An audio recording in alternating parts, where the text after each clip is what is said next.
Plate trigonometry lecture कौन सा आज का 4। तो ये बताओ कल जो सवाल करवाया था उसको दोबारा करवाया जाए वैसा कोई सवाल? यह काफी है। एक और करवा दो सर। क्यों करवा दो? चलो सर आपने जो दिया था ना सवाल तो उसमें पॉइंट नहीं आएगा सर। हो ही नहीं सकता, हमारी गलतियाँ कुछ नहीं होगी। तो एक सवाल लिख लो, फिर समझ जाओगे। कल करवाया था आपको सवाल तो दिया था, उनमें से करवाता है क्योंकि कुछ ABC एक समकोण त्रिभुज है। क्या है? समकोण त्रिभुज। कोण B बराबर है 90 डिग्री और बोलना इसमें क्या दिया है? AC माइनस B 8 और वो कितनी है B? 12। तो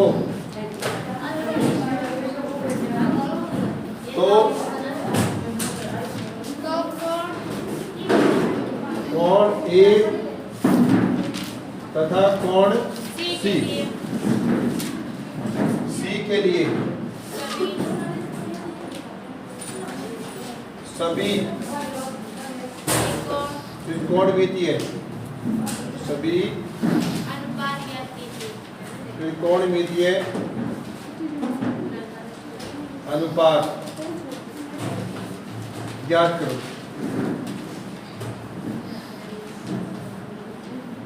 देखो इसमें सारे सवाल आ जाएंगे। हम क्या कर रहे हैं, सवाल थोड़ा शुरू कर रहे हैं पीछे से। आपकी किताब में जो सवाल है ना वो आगे से स्टार्ट होते हैं। मैं उस सवाल के पीछे 5 कदम वो लेके चला गया। ठीक है, देखो अभी कैसे करते हैं। तो त्रिभुज ABC बताओ कैसा है? समकोण त्रिभुज है। तो आप समकोण त्रिभुज इस प्रकार से बनाओगे। कोण B कितना है? तो B को आप यहाँ लिखेंगे, A यहाँ पर लिख दो, चाहो तो यहाँ लिख सकते हो लेकिन ऊपर डाल देना, यहाँ C कर देना। अच्छा AB कितना है? AB ये वाली 12 हो गई, ये हो गई 12 सेंटीमीटर। अच्छा AC में से अगर BC गिनाए तो कितना आता है? 8 तो ये नहीं पता कि AC कितनी है और BC कितनी है। हाँ ये पता है कि AC और BC का माइनस करने से कितना आएगा। सबसे पहले क्या करना आपको समकोण त्रिभुज दिए। समकोण त्रिभुज की बनावट इस प्रकार से होती है। कोण भी 90 यहाँ पर रख दोगे क्योंकि ये कोण 90 डिग्री का है। बाद में A और C की आपकी मर्जी, आप A यहाँ लिखो तो C यहाँ लिख देना और A यहाँ पर करोगे तो C वहाँ पर करना। कितना समझ गए? इसके बाद क्या करना है, अब देखो AC में से अगर BC घटाते हैं तो कितना आता है? 8। अब यहाँ कुछ बच्चे ऐसे करते हैं जैसे वो अपनी मर्जी से कर लेते हैं। AC मान लो सर 13 है, BC मान लो 5 है, 13 में 5 के 8 आ गया। कोई और सोच लेगा कि सर ये 20 है और ये 12 है, 20 में 12 के तो 8 आ गया। ऐसा नहीं करना। पक्का हमें नहीं पता कि AC कितनी है और BC कितनी है। तो हमें AC और BC को निकालने के लिए पाइथागोरस लगाना पड़ेगा। तो सबसे पहले इस बात को नोट कर लेते हैं इसको यहाँ पर। तो अपने पास क्या है कि AC माइनस BC कितना है? 8। मैं ऐसा करता हूँ, जो BC है ना ये देखो माइनस की है, इसके आगे माइनस लगा हुआ है तो इसको मैं x मान लेता हूँ। AC माइनस लगा दिया बराबर कितना? 8। आप यहाँ पर साइड में लिख लेना कि BC को मैंने कितना मान लिया? x मान। x क्यों माना? हमारा पर्पज है कैलकुलेशन को आसान करना, कि सवाल आसान हो जाए। तो मैंने BC को x मान लिया। ठीक है, अच्छा तो BC की जो x डाल दिया मैंने। अब इस x को इधर ले जाओ आप, तो 8 ये माइनस का x इधर आके प्लस का हो जाएगा, ये हो जाएगा प्लस का, यहाँ बच गया AC। तो AC की वैल्यू आ गई अपने पास 8 प्लस x। कितनी आ गई? 8 प्लस x। अब लगाते हैं पाइथागोरस। तो पाइथागोरस प्रमेय में क्या होती है? पाइथागोरस प्रमेय, कोई मुझे बताएगा पाइथागोरस प्रमेय कब लगाते हैं? जब हाँ, दो भुजाएं दे रखी और तीसरी, या ये भी कह सकते हो कि सर भुजाओं के मान अज्ञात हो। जैसे इस भुजा का मान तो पता है हमें, कौन सा मान एसी का बताओ, लेकिन इसके बारे में नहीं पता। जब कोई भुजा इस प्रकार की हो जिसमें एक राशि तो ज्ञात हो और दूसरी राशि क्या हो, तब ये हमें क्या लगानी है, पाइथागोरस।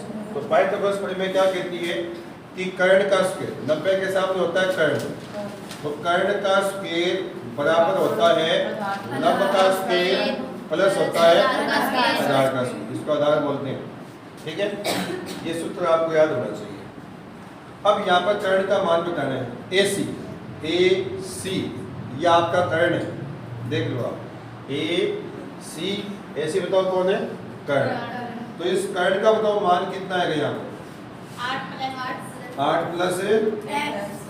प्लस x, ऊपर क्या लगाना है, 8 प्लस x को 8x नहीं करना, क्यों नहीं करना, क्योंकि ये अचर राशि है और ये चर राशि है, अलग अलग जाति की है, इनका जोड़ नहीं हो सकता। लंब का नाम बताओ क्या है, AB, तो यहाँ आ जाएगा 12, फिर प्लस ये वाला प्लस लगा दिया।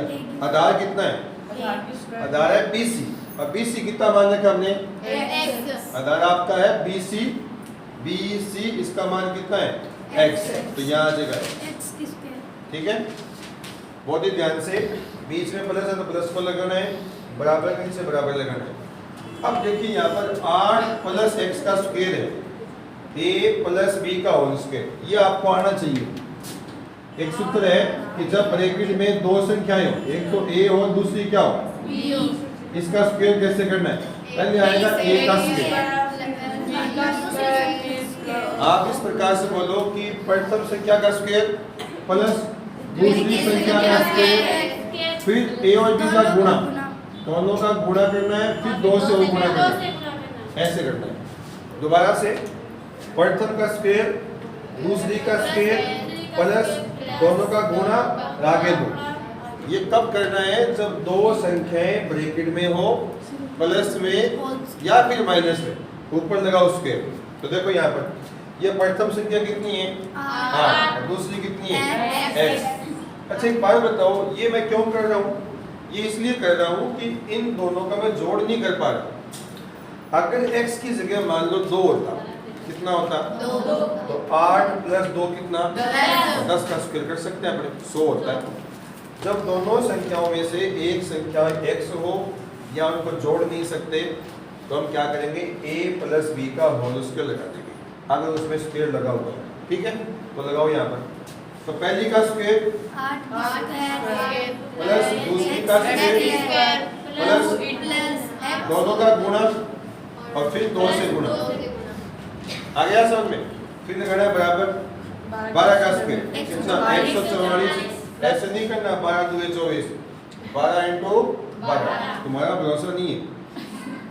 आगे कितना आ जाएगा, x का स्क्वायर, 8 का स्क्वायर 64, 8 गुना 8 प्लस कितना x स्क्वायर, ये कितना आ जाएगा 8 में तो 16x आ गया, बराबर आ गया 144 प्लस कितना x स्क्वायर से x स्क्वायर काट दे। क्यों काटा बताओ मुझे, देखो ये भी प्लस का है और ये भी प्लस का है, तो प्लस प्लस के कैसे कट गए, ये बराबर में। अगर इस प्लस x स्क्वायर को यहाँ से मैं यहाँ लेके आऊंगा तो ये वाला किसका हो जाएगा, तो वो बाद में कट जाएगा, मैंने पहले काट दिया। ठीक है, तो यहाँ हो गया 16x बराबर 144 प्लस 64 यहाँ ले जाओ, यहाँ कर दिया सेपरेटिंग। सेपरेटिंग का मतलब होता है कि x वाली संख्या एक साइड हो गई और बिना x वाली एक साइड हो गई। जैसे स्कूल में करते हैं ना कि लड़के लड़के एक तरफ बैठ जाओ, लड़कियां एक तरफ बैठ जाओ, ऐसे यहाँ पर किया है। ये मान लो लड़कियां अलग होगी, लड़कियां अलग होगी।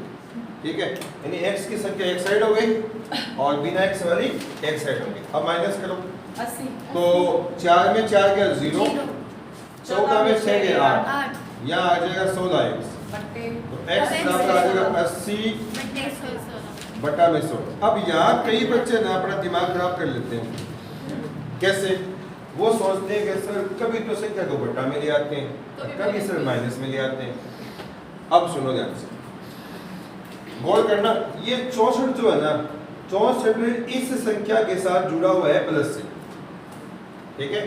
जैसे तार जोड़ते हैं अपने, तो वो तार टैप से बांधा गया है या धागे से बांधा गया, वो देखना पड़ता है किस तरीके से बांधा गया है। तो 64 है ना, इस संख्या के साथ है ना जुड़ा हुआ है, कनेक्ट है, किससे? प्लस से। जो चीज प्लस से कनेक्ट है वो तो माइनस में आएगी। अब याद रखिए, यहाँ 16 जो है ना वो x के साथ गुणा में, 16 x के साथ गुणा में कनेक्ट है, तो जो गुणा से होता है तो देखना है कि कौन सी संख्या किस संख्या के साथ किस प्रकार से कनेक्ट है।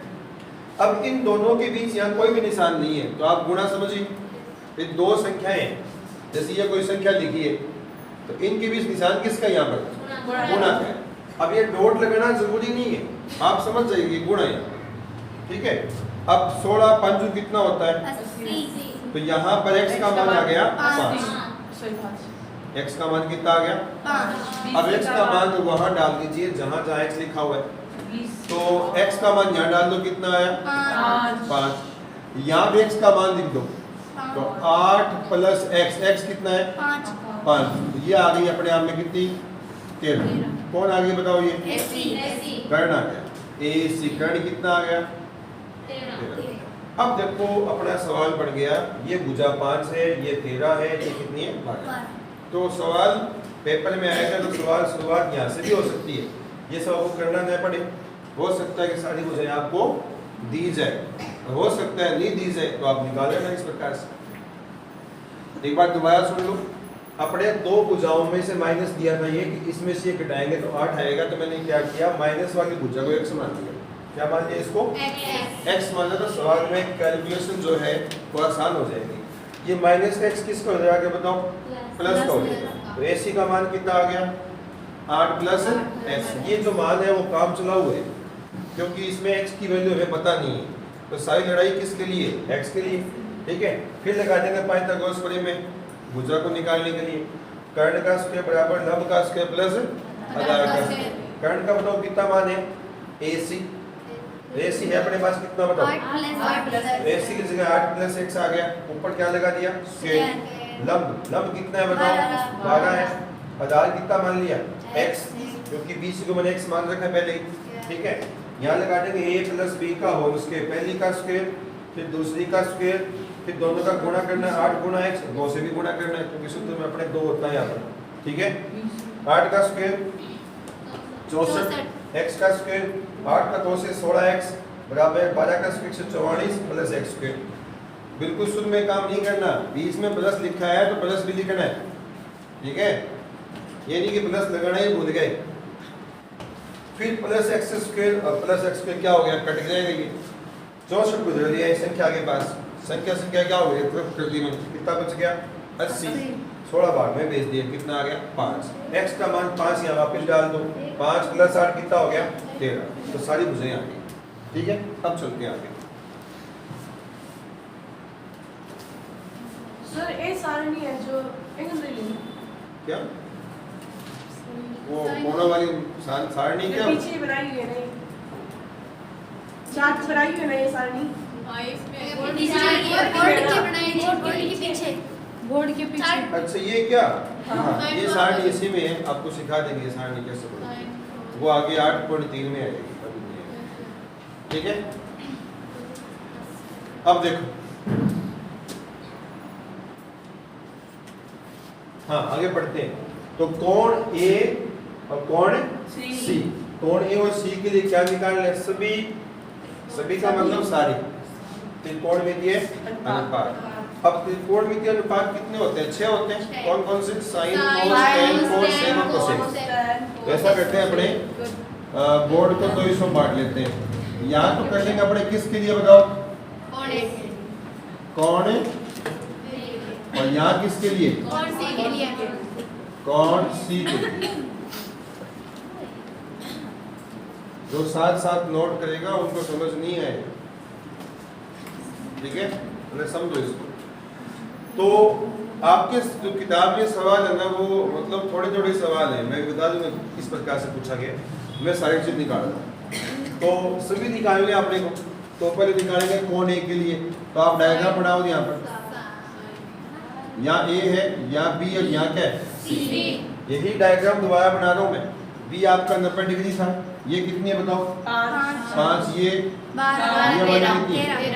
यहाँ बात करनी है कोण ए के लिए, लिखा है ना कोण ए के लिए, तो कोण ए पर आप निशान लगा लो यहाँ। ये आपका कोण जो है ना वो थीटा है। थीटा लिखना जरूरी नहीं है, खाली थीटा इस बात की निशानी है कि कौन सी भुजा लंब होगी। हम बात कर रहे हैं कोण ए की, तो कोण ए के सामने वाली भुजा जो होगी वो क्या हो जाएगी, 90 के सामने कर्ण तो फेमस है अपना, बच गई वो क्या हो जाएगा। ठीक है, ऐसे ही यहाँ पर डायग्राम बना लो अपने। यहाँ हो जाएगा आपका कोण बी, सेम वही चित्र बना रहा हूँ। ये 13 है, ये 12 है, ये वाली कितनी है, ये 12 और ये वाली कितनी हो जाएगी 5। यहाँ बात किसकी हो रही है, तो कोण सी को क्या मान लो, ये हो जाएगी लंब, और ये क्या हो जाएगी, और ये वाली। यानी चित्र एक ही है, सिर्फ क्या चेंज हुआ है, यहाँ पर आधार का मान 12 है और यहाँ पर आधार का मान 5 है। ये अदला बदली होगी। उसने बताया भी था कि त्रिभुज बनाते हैं हाथ को घुमाएंगे तो बदल जाएगा वो। ठीक है, अब देखिए मैं यहाँ निकालूंगा साइन ए की बात हो रही है, और क्या निकालूंगा cos ए, और यहाँ निकालेंगे अपने tan ए।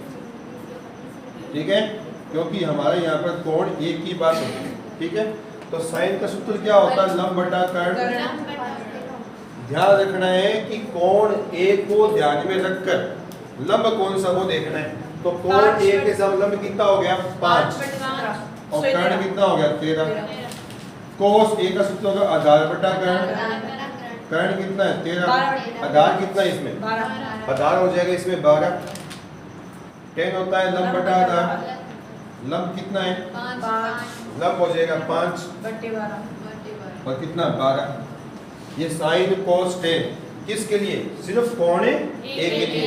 ठीक ऐसे ही किसका मान निकाल लेंगे, कोस 1 ए, सेक ए, कोट ए। ये सब इनके उल्टे होते हैं। कैसे उल्टे होते हैं, साइन का उल्टा होता है कोसेक, यानी कर्ण बटा लंब।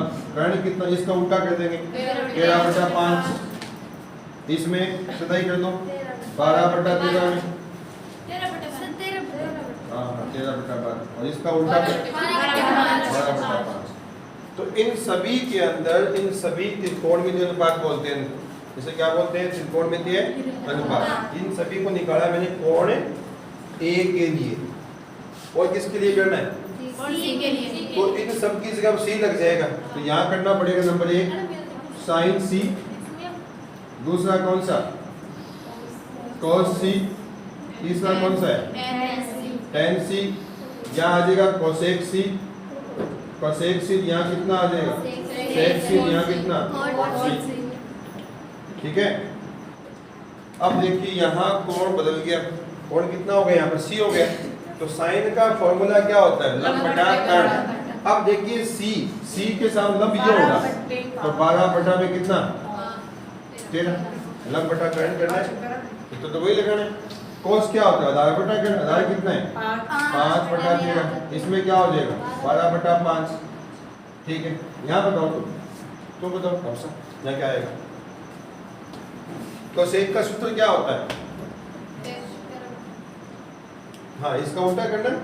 तो सेक क्या होता है कर्ण बटा, यहाँ कितना है 13 बटा में 12, इसका उल्टा कर दो 13 बटा कितना, इसका उल्टा 5 बटा। अब आप ध्यान देना यहाँ पर इस पूरे सवाल के अंदर, अगर हम यहाँ साइन की वैल्यू चेक करें, यहाँ साइन की वैल्यू चेक करें और यहाँ साइन की वैल्यू चेक करें, इस जगह दोनों वैल्यू में अंतर है। साइन की वैल्यू यहाँ पर है 5 बटा में 13 और यहाँ साइन की वैल्यू है 12 बटा में 13। ये अंतर क्यों आया, ये अंतर इसलिए आया कि यहाँ कोण ए डिसाइड करता है कि लंब कौन है। कोण ए के सामने लंब कितना है 5। देखो साइन का सूत्र यहाँ भी लंब बटा कर्ण है और यहाँ भी क्या लंब बटा कर्ण है। सूत्र में कोई चेंज नहीं है। चेंज कहाँ पर है? एंगल में। किसमें? एंगल में, मतलब कोण में। तो इस ए के सामने लंब कितना है? 5। और यहाँ सी के सामने लंब कितना है? 12। आ गया समझ में? तो अब आपकी किताब में क्या है, सवाल जो बनाया गया ना, वो सवाल इस प्रकार से बनाया गया, सुनना ध्यान से, कि पहली बात तो आपको इस प्रकार की सवाल किताब में बात नहीं की गई, एक उदाहरण में की गई है। उदाहरण देखना, 8 पॉइंट का उदाहरण है। आप देखिए उदाहरण नंबर कौन सा, किताब निकाल लें एक बार।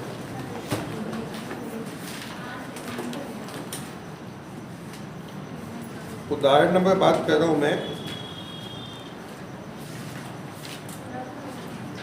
5 की, पेज नंबर 199। तक अभी नोट नहीं करना, सबको समझने में ध्यान दो। आपकी किताब में एक ऐसा सवाल दिए जिसमें 2 भुजाओं का अंतर दिए। इस सवाल में कई सारी बातें छुपी हुई है। नंबर 1 बात तो देखो, आपकी किताब में जो सवाल दिए ना, सिंपल सवाल तो यूँ बढ़ेगा कि तीनों भुजाएं आपको दी जाएगी, ठीक है, तो आसान काम हो गया, ये सब करना नहीं पड़ेगा। दूसरी बात, ये सारी चीज नहीं पूछेगा, sine cos tan cot sec सब नहीं पूछेगा। हो सकता है आपसे एक तो ये पूछ ले साइन ए, एक ये पूछ ले टेन सी, या एक के लिए बात हो रही है, या किसके लिए बात हो रही है? एग्जाम में आपसे हो सकता है ये और ये पूछ ले, या ये और ये पूछ ले। मैंने आपको सारी चीज निकालनी सिखा दी, ठीक है। और एग्जाम में हो सकता है कि आपसे ये भी पूछ ले, जैसे आपसे ये चीज पूछ ले कि इसका मान ज्ञात करो, साइन ए और कोस सी, इन दोनों का जोड़ पूछ ले। तो आपके पास साइन ए का मान पहले से होना चाहिए, ये निकाल के रखो। साइन ए का मतलब कितना मान है? तो इसका मान तो है 5/13 प्लस कोस सी, कोस सी इसका मतलब कितना है? दोनों का मान सेम है, तो लघुत्तम कितना आया? 13। तो 5 + 5 कितना आ गया? 10। हो सकता है ये पूछ ले, हो सकता है कि प्लस की जगह क्या दे दे, तो आंसर कितना आ जाएगा? 0 आ जाएगा। हो सकता है कि इनके ऊपर स्क्वायर लगा दे वो इस प्रकार से, तो इसका आपको स्क्वायर करना पड़ जाएगा इस प्रकार से। इसका स्क्वायर 25/169, इसका स्क्वायर भी कितना? 25/169। कहने का मतलब सवाल कैसा ही बनाया जा सकता है, इनका वो स्क्वायर कर दे, जोड़ देगा, स्क्वायर कर दे, घटा देगा। आ गया क्या समझ में? ये नहीं आया समझ में? अब सुनो आगे। तो आपसे इसमें स्क्वायर भी पूछ सकता है वो, और प्लस माइनस, हो सकता है यहाँ पे क्यूब लगा दे वो, क्या लगा दे? क्यूब लगा दे, ठीक है। आ गया समझ में? बोलो। सर वो ऐसे सीधे देगा साइन का, साइन ए और प्लस। आप इतना समझ लो कि अगर आपको ये 6 चीजें निकालनी आ गई, 6 कैसे? ए के लिए सभी, किसके लिए? ए के लिए, और बाकी किसके लिए? सी के लिए। देखो बी के लिए तो बात नहीं होगी, बताओ क्यों नहीं होगी? क्योंकि ये बताओ क्यों नहीं होगी? क्योंकि बी आपका है समकोण। बी क्या है? समकोण है। तो 90 डिग्री का कोण कभी भी साइन कोस टेन कोण के आगे नहीं लगेगा। आपसे 6 चीजें तो किसके लिए? ए के लिए, और 6 किसके लिए? अगर आपके पास 12 चीजें आ गई नहीं है तो फिर आप कुछ भी निकाल सकते हो। कहने का मतलब साइन और सी का जोड़ पूछ ले, हो सकता है पावर 3 कर दे, हो सकता है इनका स्क्वायर करे, हो सकता है आपसे ये बोल दे कि बेटा ये बताओ 2 साइन ए और cos सी का मान बताओ। डायग्राम को 2 बार बना लोगे, एक बार किसके लिए? ए के लिए, एक बार किसके लिए? सी के लिए, ठीक है ना। अब देखो यहाँ पर तो 2 का 2 लिख दिया, साइन ए बताओ कितना मान है इसका, बताओ 5/13, और cos सी का मान बताओ कितना है? 5/13। अब क्या करना देखो, 5 का 5 से 25, 25 का 2 से 50, और 13 × 13 100। अरे बड़ा फेमस है, 13 × 13 169, 12 × 12 144, 5 × 5 25।